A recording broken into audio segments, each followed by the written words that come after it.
নমস্কার বন্ধুরা, আজকে আমি তোমাদের সাথে নতুন আরেকটি রেসিপি শেয়ার করব। তো দেখতেই পাচ্ছ যে সরপুঁটি মাছ, অবশ্যই আমি আজকে সরপুঁটি মাছের একটা রেসিপি শেয়ার করব।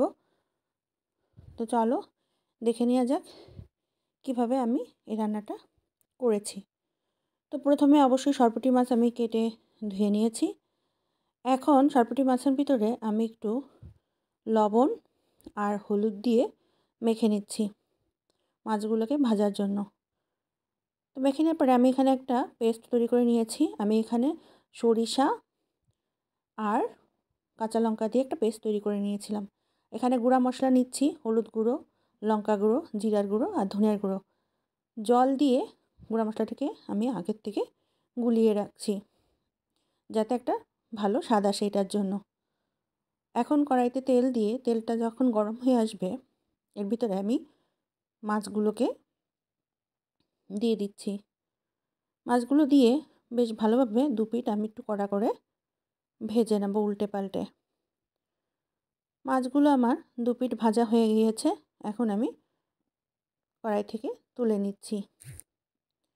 এবার মাছ ভাজার ওই তেলে আমি কালো জিরা ফোড়ন দিয়ে দিচ্ছি। এর ভিতরে দিয়ে দিলাম টমেটো কুচি।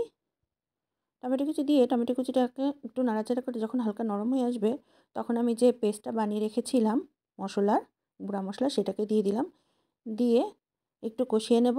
এখন স্বাদ মতো লবণ দিয়ে আবারও মশলাটাকে কষাতে থাকবো। মশলা যখন কষে এরকম তেল ছেড়ে আসবে তখন আমি সরিষার যে পেস্টটা করে রেখেছিলাম সেটা দিয়ে দিলাম। দিয়ে আবারও খুব ভালোভাবে মশলাটাকে আমি একটু কষিয়ে নিচ্ছি। মশলাটা কষে তেল ছাড়ে যখন চলে আসছে তখন আমি এর ভিতরে ঝোলের জন্য জল দিয়ে দেবো। যতটুকু দরকার ঠিক ততটুকুই জল দিয়ে দেবো। দিয়ে এভাবে একটু নাড়িয়ে চাড়িয়ে দেবো। জলটার সাথে মশলার সাথে সব যাতে একসাথে অ্যাড হয়ে যায়। আর দিয়ে দিলাম 3টা চেরা কাঁচা লঙ্কা। এবার ঝোলটাকে আমি 5-6 মিনিটের মতো জাল হতে দেবো। ঝোলটা যখন এরকম ফুটে উঠবে এই পর্যায়ে আমি ভেজে রাখা মাছগুলো দিয়ে দেব। দিয়ে খুন্তির সাহায্যে একটু নেড়ে চেড়ে দিলাম এবং মাছটাকে একটু উল্টিয়ে দিলাম। এবার মাছটাকেও ঝোলের মধ্যে একটু জাল হতে দেবো। এই মিনিট 3-4-এর মতো জাল হতে দেবো যাতে মাছের ভিতরে সব মশলা টশলা খুব ভালোভাবে ঢুকে যায়। এর জন্য মাছটাকে একটু জাল হতে দেবো। এবার মাছটাকে একটু উল্টিয়ে পাল্টে নিলাম। আমার রান্নাটা প্রায় শেষ হয়ে এসছে।